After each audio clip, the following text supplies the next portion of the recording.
नाज़रीन, मेहड़ में बेड़ी न मिलण सबब प्यादल ईंदड़ मुतासिर कुटुंब जी हिक औरत सिमशाख में बुरी फौत थी वई आहे।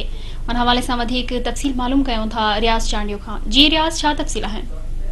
जी हाँ, मेहर साल के ॻोठ हल ॾिनो टिमणो जा ॻोठ में ॿोॾि अचण खां पोइ हू हुतां शिफ्ट थी वञी ऐं साले शाख ते उते वेठा हुया। जॾहिं त कुझु ॾींहं गुज़री वञण खां पोइ उन जेके हुते मुतासिरीन वेठा हुया उन्हनि मुतासिरीन जे हिकु औरत पंहिंजा उजड़ घर ॾिसण लाइ ॻोठ हल टिमणो अची रही त हुनखे हुते ॿेड़ी न मिली ऐं ॿेड़ी न मिलण सबबि उहा पैदल अची रही जेका सिम शाख खे जेके कट ॾिना विया हुआ उन सिम शाख जे कट वटां गुज़रण दौरान उहा औरत मस्मात हनीफ़ा ज़ाल बचल टिमणो सिम शाख में ॿुधी ऐं फौत थी वई आहे। जॾहिं त इलाइक़े वासियुनि लाश जी काफ़ी टाइम खां ॻोल्हा करण खां पोइ लाश हथे करे वरितो ऐं जंहिंखे खणाए वापसि उते आंदो वियो आहे।